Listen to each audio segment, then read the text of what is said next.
Hello, everybody.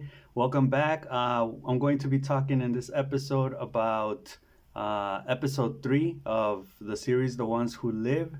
And well, this episode kind of starts out with at first, it goes a couple years back where we see Rick coming into contact for the first time with Jadis, right? Before they were basically like huge enemies as they are now. Which I do have a lot to say about that whole interaction. I think the series is coming off a little bit weird because Rick is kind of like this alpha male. I'm not really sure how to put Rick's position in this series so far, but we do have Jadis, who is obviously sexually or romantically interested in Rick, and we also have Pearl, who might also be sexually or romantically interested in Rick. And we have Michonne, who is obviously with Rick. So the series, I mean, just look at this. The premise of the series, according to Wikipedia, it says it's a love story of two people kept apart by an unstoppable power, trying to find each other. And we see in the series that Michonne does say, he said, oh yeah, and when I'll get to this, but he tells someone, I'm trying to now find Rick, right? Because Rick was looking for me, and I'm here, right? Like physically, but she says she makes this kind of reference to how Rick is kind of like lost while he's there at the CRM, which would kind of make sense. I mean, after so many years, maybe he is brainwashed and he sees no way out. But since Michonne just recently arrived, maybe she's like more enthusiastic or optimistic about actually escaping. But yeah, the premise says it's a love story of two people. So we could kind of say that it doesn't really have a lot to do with, this type of zombie survival apocalypse story. Now we're more of like, not, and it's not even a triangle of love. It's maybe a quadruple love story, right? Where we have like three different women who are interested in Rick. It just seems kind of weird. Okay, well, anyway, Jadis is talking to Rick a couple years back, and then we cut to the scene of like a few hours before, and the few hours before is basically Rick going to Pearl, asking Pearl to protect Michonne, to take care of Michonne, to make sure that they don't find out that Michonne is a leader, is a Type A personality, so they don't kill her, right? And then we cut to now, and in the now, it's that whole, Jada is basically threatening Rick. Rick all confused and obviously frustrated and sad and angry, and he's feeling all these emotions. And he just basically doesn't say anything because there's nothing he can do. Now when Jadis is there, and then Jadis threatens him, he says, "I have a file which, in case I die, the CRM's gonna open up and they're gonna find out everything about you and your people, and they're gonna kill all your people, right?" So there's really nothing uh, that he can do about this, right? Even though him and Michonne both want to escape. So then we cut to Michonne. Michonne is, living the life right there. She's killing zombies. So she's basically starting out how Rick started out. And she meets this woman. Her name is Cleo. I thought she was going to have a little bit more relevance in the episode, but she actually doesn't. She just kind of says, you know, like, you seem like a person who knows her shit, right? Like, you know what you're doing. And Michonne's trying to act like all stupid, right? Like, oh no, but she's not good at it. And, she eventually like saves her from one of the undead zombies. They were killing zombies, but two of them were still alive. Um, so yeah, it's just Michonne being Michonne. I don't think Michonne has even tried to be like subtle, or try to appear weak in her behavior, in her demeanor, in her attitude. She's still pretty much Michonne. She has this like defiant attitude all the time, right? So yeah, I don't think that's gonna go well for her. Okay, well, the episode kind of progresses, and the whole time we're in the CRM compound. I thought it was a little bit slower than episode two. Episode two, we were moving around a lot, and I think that's kind of one of the things that characterizes The Walking Dead. we usually have people walking around, moving around, going from place to place, facing threats, right? And that the adventure is kind of what makes it interesting. But in this episode, everything pretty much happens at the CRM. So it's a slow episode. It's kind of boring. A couple things do happen though. Pearl gets ascended. So I think we had one of Rick's generals, Okafor. Okafor was killed back in episode one, by Michonne's people, by Nat, right? And so, someone needs to fill in that spot. So Pearl gets ascended. So now she becomes Rick's commander, basically. And while this is going on, Rick all of a sudden gets this idea and he says, okay, we're going to escape. I need you to go to this spot. So, he basically gives some instructions to Michonne on where to go. Michonne ends up getting there, which is like this swamp or this kind of river where there's a boat there. And Rick tells her, like, through a note that she finds on the boat, like, you need to go. That's the only way that you'll be able to get back to Alexandria and Judith. It's if you go alone. I'm not going with you.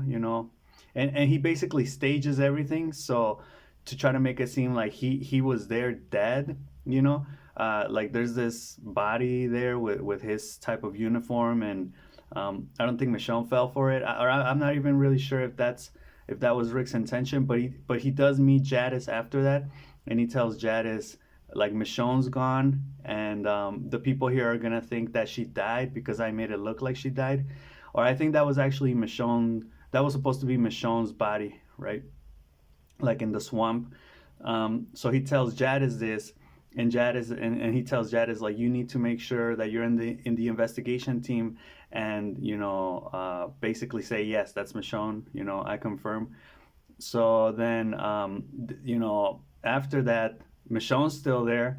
So that didn't work out, and she's kind of pissed off because she wasn't gonna leave without Rick, right? And she was probably mad at the fact that Rick told her to go. So then, Michonne's like exploring the city, and we end up finding the guy, and he has this, like, because in the city there's like a bunch of little stands, like they sell fruit. It's kind of like the kingdom, where they even held like a festival or something, like a flea market or a market, right? So they're selling, people that are in the community are like selling stuff out on the street. And there's this guy that has like all these TVs and cell phones, and he makes drawings of people on the cell phone. So that's the guy basically that drew Michonne and Carl and Judith on the cell phone, right? The cell phone that has been going around a lot throughout the series.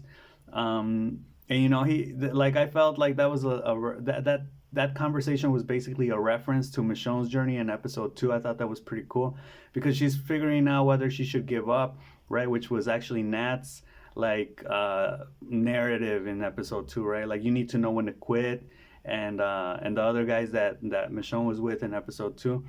But then, the guy says, like, maybe you just need to hold on a little bit longer. And that's also something that Nat would have said. So it was like basically like Nat was talking, his spirit was talking through that guy. So that was pretty cool.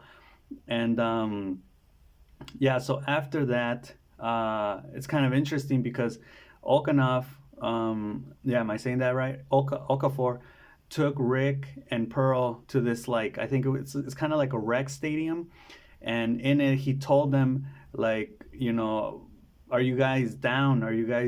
Can you guys be loyal to me? I'm going to be planning some stuff. And it's part of the CRM, but then it's kind of like, it felt like a conspiracy back in episode 1 when Okafor did this with Michonne and Rick. But Pearl, now being the new commander and the new leader, takes Michonne there and basically says, who are you, right? She's trying to figure out if she can trust Michonne. And she's about to take out like this knife, and Rick's about to take out his gun. But Michonne's like, yeah, I'll join you guys, like, no problem, I'm here for you. And Michonne becomes part of this, like, special operations team that they got right there in the CRM. After that, they go on this mission, and I found it kind of interesting how they call The walkers here, delts, like delta. I don't know if that's kind of making reference to like the A's and the B's, right? Like the alphas and the betas, and then maybe like the deltas, which would touch back to A Happy World, I think, by I don't remember this author's name, Aldous Huxley. But yeah, basically it's like the classification or the categorization of different capacities, or different human capacities, right? Like you got the alphas who are like the leaders, the betas who are second term, right? The deltas who are like weaker, right? And in this case, well, the zombies would be like the delts or the deltas, I guess. So I found that pretty interesting. But Pearl basically takes Michonne out on this like mission, where they're gonna kill a bunch of zombies, and he tells her like, "You're not gonna do anything."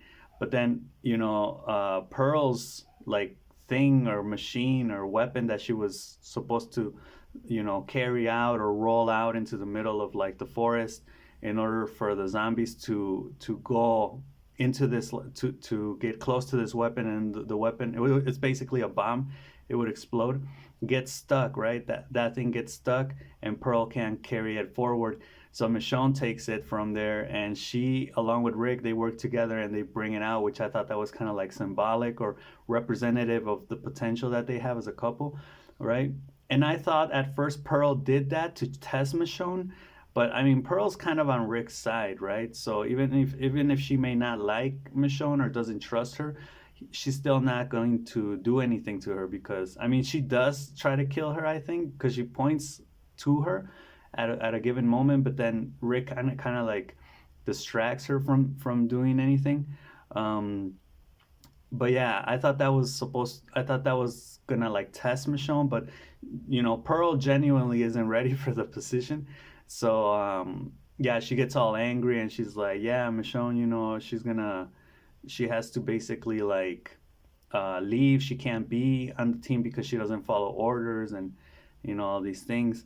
And then they like, then we have Rick who's like mad at Michonne. Michonne's mad at Rick because of everything that's going on, and because Rick basically tried to make Michonne leave without him. So they're like on this helicopter, and then they jump out of the helicopter. Both of them, like Michonne opens the helicopter up, and they jump out of it like together. Like Michonne kind of brings Rick along with her, and the whole time she's like writing to Soto, because I think Michonne's that's Michonne's son. I think that's who she's talking to, and he says like, right, like we gotta escape, like we're not gonna stay here. And then there are glimpses of episode 4, which is supposed to be a little bit more dynamic, right? Like they're actually going into places, they're coming in and out of places. The title of this episode is Bye, and I think what they may be pointing at is like them actually getting out of the CRM, which I actually think is going to be cool, and for them to actually like start embarking on this new side quest or this new adventure, which I'm excited for. I mean, if that's where we're going. I think the whole CRM premise is kind of boring. It's kind of dull. I don't really understand the potential or the power of the CRM. But I do have to say this: the ideology of them, presenting us with a society that's actually concerned about the post-apocalyptic future, right? Like, how do we now construct and build from the ground up a society, is an interesting premise. I could think about like one idea where this would take us, which is basically like trying to reconstruct society, trying to build it from the ground up, and then eventually, like having different organizations or different societies or different disagreements of how things should be, and for those guys just ending up like killing each other and then starting again from the ground up. I think it's going to be really hard to try to get a society going from the ground up, but that's what the CRM is doing, and they are doing it kind of like on this grand scale, right, where they have like different military sites, and I think they're even working with like internationally with France or something like that. I read something about that from the Daryl series. I haven't watched the Daryl series, but I thought that that premise is interesting. So I think, let's see what the future holds, what the next episodes hold in store. I think it does have potential to, for us to continue watching it. Sometimes we think about episodes as kind of being slow. This is one of them.